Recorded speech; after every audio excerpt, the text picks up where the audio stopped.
আমার চ্যানেলে তোমাদের সকলকে স্বাগত। আজ আমরা ক্লাস 6 রায়ান মার্টিন প্রশ্নবিচিত্র থেকে ভূগোলের তৃতীয় পর্যায়ক্রমিক মূল্যায়নের দ্বিতীয় স্কুল সলভ করব।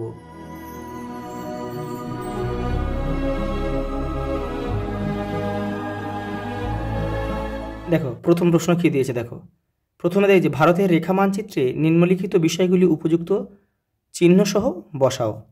কর্কটক্রান্তি রেখা, সুন্দরবন, মরুমৃত্তিকা, কাবেরী নদী, পশ্চিমঘাট পর্বত, কাঞ্চনজঙ্ঘা আর খাম্বাত উপসাগর।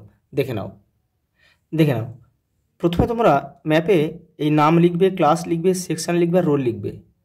তারপরে দেখো এটা ম্যাপের কিন্তু উত্তর দিক, উপরের দিকটা, এটা দক্ষিণ দিক, এটা পূর্ব দিক, এটা পশ্চিম দিক। দেখো কি দিয়েছে, দেখো মরুমৃত্তিকা, এইটা হচ্ছে আমাদের ভারতের রাজস্থানে কিন্তু যে মরুভূমি রয়েছে, মরুভূমিতে মরুমৃত্তিকা দেখা যায়। দেখো খাম্বাত উপসাগর, এই যে এই গুজরাট আর মহারাষ্ট্রের এই যে এখানে হচ্ছে খাম্বাত উপসাগর। দেখো পশ্চিমঘাট পর্বতমালা এইখানে আঁকতে হবে, এটা ভারতের একদম পশ্চিম দিকে আরব সাগরের তীরে। দেখো কাবেরী নদী ঠিক এখানে, তীর চিহ্ন দিতে হবে, কিন্তু নদী আঁকলে তীর চিহ্ন দিতে হবে, নদী কোন দিক থেকে কোন দিকে গিয়েছে সেটা কিন্তু দেখাতে হবে। দেখো কর্কটক্রান্তি রেখা ভারতের ঠিক এখান থেকে গিয়েছে। দেখো সুন্দরবন, এই যে সুন্দরবনের যে পশ্চিমবঙ্গ আর এই বাংলাদেশের ঠিক একদম উপকূলীয় অঞ্চলে হচ্ছে সুন্দরবন গড়ে উঠেছে। আর কি দিয়েছে, দেখো কাঞ্চনজঙ্ঘা, দেখো নেপাল আর আমাদের পশ্চিমবঙ্গের সীমান্তে কিন্তু কাঞ্চনজঙ্ঘা অবস্থিত। দেখো পরের প্রশ্ন, দেখো 2 দাগের প্রথম প্রশ্ন, দেখো যে পূর্ণ বৃত্তাকার রেখা পৃথিবীকে সমান দুভাগে ভাগ করেছে তা হচ্ছে মহাবৃত্ত, মানে নিরক্ষরেখা। পৃথিবী আবর্তন করছে পশ্চিম থেকে পূর্বে। সূর্যাস্তের ঠিক পরের সময়কে আমরা বলবো গোধূলি। পরেরটা দেখো, কোনো গ্রহে বাতাস না থাকলে সেখানে আকাশের রং হয় কালো। এই যে পরেরটা দেখো, স্ট্র্যাটোস্ফিয়ারে যে গ্যাস অতি বেগুনি রশ্মি শোষণ করে তা হলো ওজোন।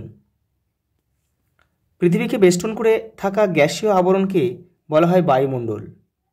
পরেরটা দেখো, বাতাসে ধুলোর কণায় সূর্যরশ্মি প্রতিফলিত হয়ে বিচ্ছুরিত হলে আকাশের রং হয় নীল। পরেরটা, যে পদ্ধতিতে আগত সৌরশক্তি ভূপৃষ্ঠকে উত্তপ্ত করে না তা হলো ঘনীভবন। বাদবাকি যে 3টে আছে এই 3টে পদ্ধতিতে কিন্তু ভূপৃষ্ঠ উত্তপ্ত হয়। বৃষ্টিপাতের পরিমাণ মাপা হয় যার দ্বারা, তা হলো রেন গজ। পরেরটা দেখো, শব্দের তীব্রতা পরিমাপ করার যন্ত্রের নাম হলো ডেসিবেল মিটার আর কি। বায়ু দূষণের ফলে ক্ষতি হয়, দেখো শিশুদের, বৃদ্ধদের, মহিলাদের, সবার হবে, সকলের ক্ষতি হয়। পরেরটা দেখো, ভারতের একটি পশ্চিমবাহিনী নদী হলো নর্মদা। পশ্চিমবাহিনী মানে যেসব নদীগুলো আরব সাগরে পড়েছে সেগুলোকে আমরা পশ্চিমবাহিনী নদী বলবো। ভারতের দীর্ঘতম হিমবাহ হচ্ছে সিয়াচেন। পরেরটা, পাট হলো একটি তন্তু জাতীয় ফসল। গম চাষের জন্য প্রয়োজনীয় বৃষ্টিপাত হলো 50 থেকে 100 সেন্টিমিটার। পরেরটা দেখো, মানচিত্রে কৃষিজমি বোঝাতে যে রং ব্যবহার করা হয় তা হচ্ছে হলুদ। দেখো তোমাদের টেক্সটের 109 নম্বর পেজে কিন্তু সবগুলো দেওয়া রয়েছে। পশ্চিমবঙ্গের অন্যতম আদিবাসী জনজাতি হলো সাঁওতাল। পরেরটা দেখো, কালো মাটি যে ফসল চাষের জন্য উপযুক্ত তা হলো তুলো বা কার্পাস। দেখো পরেরটা দেখো, 3 দাগে শূন্যস্থান পূরণ করো। অ্যালবেডোর পরিমাণ 35%। প্রতি বছর 22শে এপ্রিল ধরিত্রী দিবস বা আর্থ ডে পালন করা হয়। ভারতের কৃষিকাজ মৌসুমি বৃষ্টিপাতের উপর নির্ভরশীল। পরেরটা দেখো, এই যে চিহ্নটা দিয়েছে বলছি, এই প্রথাগত প্রতীক চিহ্ন দ্বারা ভৌগোলিক মানচিত্রে কি বোঝানো হয়, মন্দির বোঝানো হয়। পরেরটা দেখো, একটা স্তম্ভ দিয়েছে, দেখো গ্রামের মানচিত্র হবে বড় স্কেল মানচিত্র। পরেরটা দেখো, কফি চাষ কর্ণাটকে বেশি হয়। ঝুম চাষ হয় ভারতের উত্তর পূর্বাঞ্চল, এখানে তোমরা 3 লিখবে। আর বাংলা ভাষা হচ্ছে পশ্চিমবঙ্গ। তীর চিহ্ন দিয়ে কিন্তু তোমরা কেউ মেলাবে না। পরেরটা দেখো 5 দাগের, নিচের প্রশ্নগুলির এক কথায় উত্তর দাও। ম্যাপ শব্দটির উৎপত্তি কোন ল্যাটিন শব্দ থেকে? ম্যাপা, যার অর্থ হচ্ছে কাপড়। দার্জিলিং ও অসমে কোন বাগিচা ফসলের চাষ হয়? চা। পরেরটা দেখো, দেখো সিন্ধু নদের উৎস কোনটি? মানস সরোবরের, কৈলাস পর্বতের একটি হিমবাহ। তোমাদের বইয়ে কিন্তু এটাই লেখা আছে, তবে সেই হিমবাহটার নাম হচ্ছে সিনকাবাব। পরেরটা দেখো, নীলগিরি পাহাড়ের একটি আদিবাসী গোষ্ঠীর নাম লেখো। টোডা। কাকে নীলগ্রহ বলা হয়?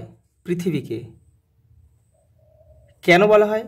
কারণ পৃথিবীর 3 ভাগ জল 1 ভাগ স্থল, সেই কারণে মহাকাশ থেকে পৃথিবীকে নীল রঙের দেখায়, সেই জন্য পৃথিবীকে নীলগ্রহ বলা হয়। পরেরটা দেখো, তাপমণ্ডলের বিভাগগুলি লেখো। তোমাদের টেক্সটের দেখো 52 নম্বর পেজে উত্তরটা রয়েছে। এই যে দেখো, পৃথিবীর তাপমণ্ডল, এই যে 3টে উষ্ণমণ্ডল, নাতিশীতোষ্ণমণ্ডল, হিমমণ্ডল, 3টাই কিন্তু লিখতে হবে। পরের প্রশ্ন দেখো, সমতল ভূমিতে প্রচুর মানুষ বসবাস করে, ব্যাখ্যা করো। দেখো তোমাদের টেক্সটের 72 নম্বর পেজে উত্তরটা রয়েছে। এই যে এইখান থেকে তোমরা এটা পুরোটা লিখে দেবে, এই যে সেই কারণে এই অঞ্চলে প্রচুর মানুষ বসবাস করে। পরের প্রশ্ন দেখো, খাদ্য ফসল কাকে বলে? উদাহরণ দাও, দেখে নাও। পরের প্রশ্ন দেখো 7 দাগের, জলচক্র চিত্রসহ ব্যাখ্যা করো। দেখো তোমাদের টেক্সটের 34 নম্বর পেজে উত্তরটা রয়েছে। এই যে এখান থেকে এটা পুরোটা লিখতে হবে, আর এই যে ছবি রয়েছে। পরের প্রশ্ন দেখো, প্যানজিয়া কি? এই প্যানজিয়া কী কারণে ভাঙতে শুরু করে? দেখো তোমাদের টেক্সটের 35 নম্বর পেজে উত্তরটা রয়েছে। এই যে এখান থেকে এটা হচ্ছে প্যানজিয়া, আর কী কারণে ভাঙতে শুরু করে এটা এই পর্যন্ত লিখবে।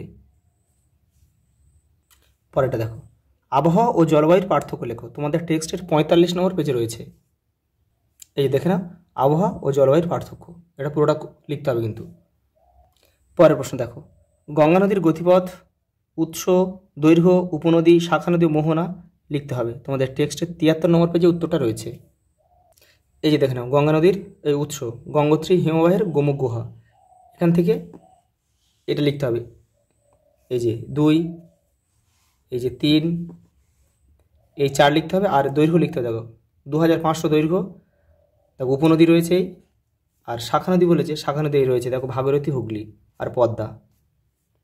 দেখো পরের প্রশ্ন দেখো, ভারতের 3টি জাতীয় দিবসের নাম ও তারিখ সহ লেখো। দেখো তোমাদের টেক্সটের 102 নম্বর পেজে রয়েছে উত্তরটা। এই যে দেখো, স্বাধীনতা দিবস 15ই আগস্ট, গান্ধী জয়ন্তী 2রা অক্টোবর, সাধারণতন্ত্র দিবস 26শে জানুয়ারি। পরের প্রশ্ন দেখো, প্রাকৃতিক মানচিত্র ও রাজনৈতিক মানচিত্র কাকে বলে? দেখে নাও। এই যে প্রাকৃতিক মানচিত্র ও রাজনৈতিক মানচিত্র এই পর্যন্ত। পরের প্রশ্ন দেখো, বায়ুমণ্ডলের স্তর বিন্যাস করো এবং প্রত্যেক স্তরের 2টি করে বৈশিষ্ট্য লেখো। দেখো তোমাদের টেক্সটের 31 নম্বর পেজে উত্তরটা রয়েছে। এই যে দেখো এখানে তোমাদের স্তরগুলোর নাম রয়েছে, এই যে সব স্তরগুলোর নাম কিন্তু এখানে রয়েছে। এই যে দেখো, মেসোস্ফিয়ার, থার্মোস্ফিয়ার, আয়নোস্ফিয়ার, এক্সোস্ফিয়ার, আর এর বৈশিষ্ট্য কিন্তু এর মধ্যে থেকে অনেকগুলো করে রয়েছে, তোমরা 2টো করে লিখবে।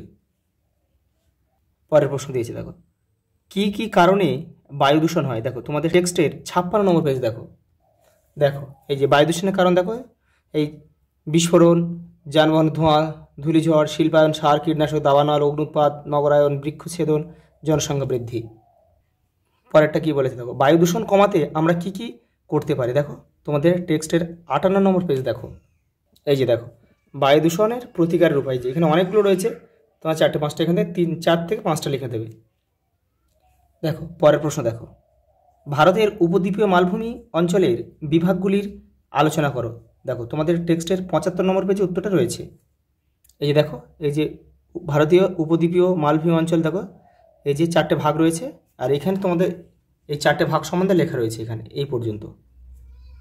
পরের প্রশ্ন দেখো, লাস্ট প্রশ্ন, ভারতে ধান চাষের ভৌগোলিক পরিবেশ, উষ্ণতা, বৃষ্টিপাত, মাটি, আর্দ্রতা ও জমি ইত্যাদি লেখো। তোমাদের টেক্সটের 95 নম্বর পেজে উত্তরটা রয়েছে, দেখে নাও। এই যে দেখো, ধান, এই যে উষ্ণতা রয়েছে, এই বৃষ্টিপাত, এই মাটি, উৎপাদক অঞ্চল, এটা পুরোটা লিখতে হবে। আচ্ছা, এই পর্যন্ত দেখা হবে পরের ভিডিওতে।